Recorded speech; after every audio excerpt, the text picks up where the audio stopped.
मोदी खराब। हम बिल्कुल आपको उल्टा बात बता रहे हैं। मान लीजिए कि भाई कांग्रेस ने 40-45 साल बिहार में बड़ा अच्छा काम कर दिया। ये भी मान लीजिए कि लालू जी के राज में गरीबों को, वंचितों को, सामाजिक तौर पर पिछड़े लोगों को आवाज़ मिल गया। यही तो दावा कर रहे हैं। मान लीजिए कि नीतीश कुमार के राज में बिजली, सड़क सब आ गया।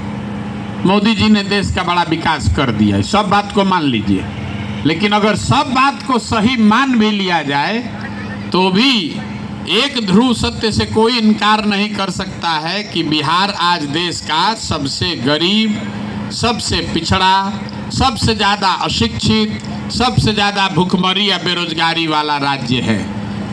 तो ये लोग का सब का पराक्रम हम लोग मान भी लें तब भी तो हम लोग का दुर्दशा आँख के सामने है। तो किसी को भी बैठ के सोचना चाहिए कि भैया जिस रास्ता पर 50 वर्ष से चल रहे हैं, इस रास्ता पर चल के तो बिहार का कल्याण नहीं हो सकता है। अगर होना होता तो कोई ना कोई कर देता। तो इसका मतलब है कि कहीं ना कहीं यहाँ की समझ में, लोगों की समझ में गलती है। आपको, हमको लग रहा है कि नेता लोग ठग रहा है। हम कह रहे हैं कि नेता कोई आपको ठगिए नहीं रहा।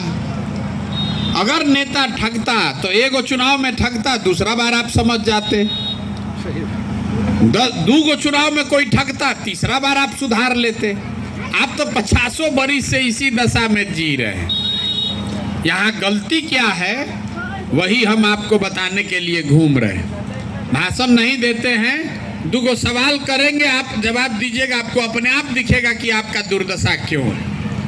बहुत आदमी कहता है कि यहाँ जातिवाद बहुत है इसीलिए नहीं सुधर रहा है। कोई कहता है भैया बड़ा शिक्षित लोग है इसलिए नहीं सुधर रहा है। किसी के नज़र में भ्रष्टाचार बहुत मामला है। कोई कह रहा है भैया शिक्षा नहीं सुधरेगा तब तक नहीं सुधरेगा। कोई बेरोजगारी पर चर्चा कर रहा है।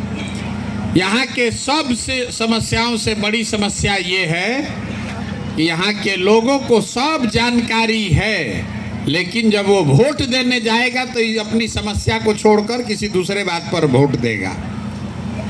और उसमें किसी एक जात की गलती नहीं है।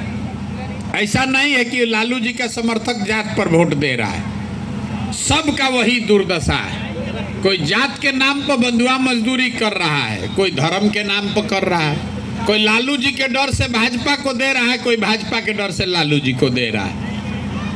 यहाँ अगर हमारी बात पर भरोसा नहीं है तो यहाँ 50-100 आदमी आप लोग बैठे हैं, आपसे एगो सवाल पूछते हैं। आप लोग तो सब पढ़े लिखे आदमी दिख रहे हैं। जरा सोच के बताइए कि आपके गांव में और कुछ हो चाहे नहीं, सभी के बच्चों के पढ़ने की व्यवस्था होनी चाहिए कि नहीं होनी चाहिए?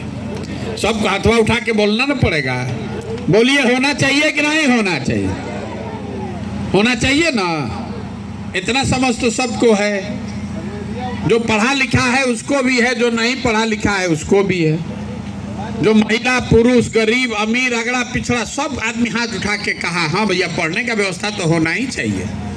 क्योंकि इसके लिए किसी नेता का जरूरत नहीं है। आपको ये समझ है कि अगर आपके बच्चे पढ़ लिख